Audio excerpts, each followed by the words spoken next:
On Brexit morning, I was on the train travelling down to Birmingham, and I'd looked early at the news on the web, and I felt utterly horrified.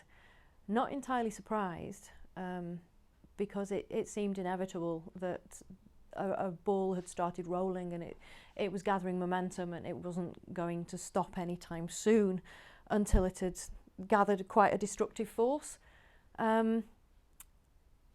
I couldn't believe that people had voted that way, and yet wasn't surprised. I was horrified, and on the train nobody would meet anybody's eyes. They could not make eye contact, and instead of a normal hub of conversation, everybody was silent, looking down at their phones, or not looking at their phones, reading a book, reading a paper, but keeping themselves very, very much to themselves. I was shocked to find that two of my cousins had voted leave. Their husbands fortunately well, I don't know whether I can say fortunately, but their husbands cancelled out their leave vote by voting Remain themselves. So the status quo was maintained there. It was a while before I could bring myself to ask them any questions about Brexit. I didn't trust myself to listen non-judgmentally to any reply that they gave me. Even when I did talk to them, it took a lot of self-control. It split everyone down the middle. I have considered trying for another passport.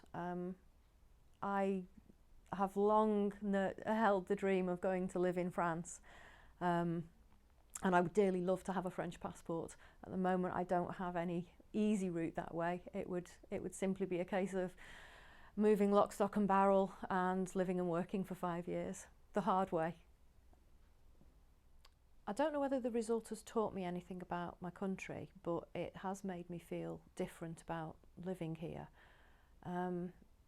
I've loved being part of Europe, and having the freedom to move and travel, and to explore different cultures and different languages on the doorstep. And I have felt quite mistrustful of people around me who may have voted to close the door on all that. I suppose it's made me feel that it's not such a comfortable place to be, not that it's not as comfortable as I assumed. People have very, very different feelings than I do.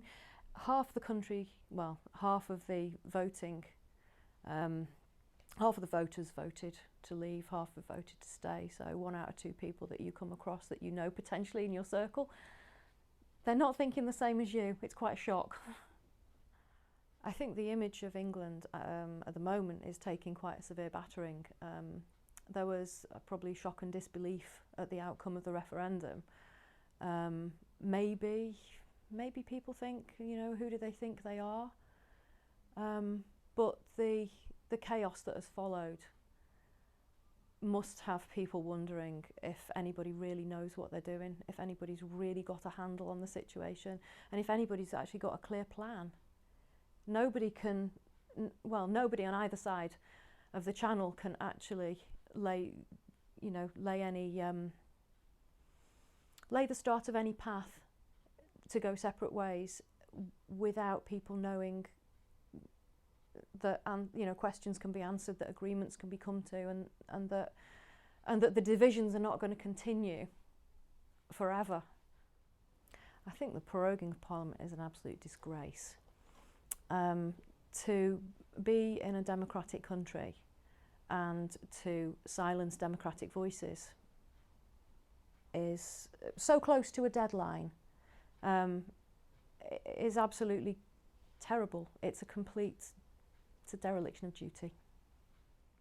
I think I can summarise my feelings in one word on the situation that we're currently in. C'est le bordel. It's an absolute chaos. I think the whole Brexit process has made me feel angry. I was angry from the start when a referendum was announced. What? You mean I've got to go and look at politics more closely? I've got to understand figures that people are throwing at me?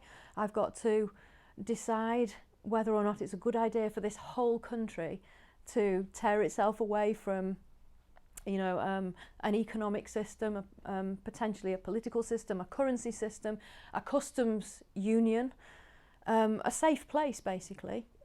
I didn't feel qualified to take on that sort of decision. I wondered how the rest of the country would feel about it. And I suppose now I feel that maybe people have voted emotionally for, you know, one way or another, and the fallout is going to be loss. You know, we're going to lose opportunities, we're going to lose freedoms, we're going to, well, feel we're going to lose out. United we stand and all that. We may have other opportunities. You can't tell the future, but I was quite happy with the place that we were, and I'm sad to see that as I'm sad to see it going. It's a loss. It's a real loss, not just for me. It's a loss for my kids. It's a loss for their friends. It's going to be not a loss this year or next year or for 2 years. It's just going to go on.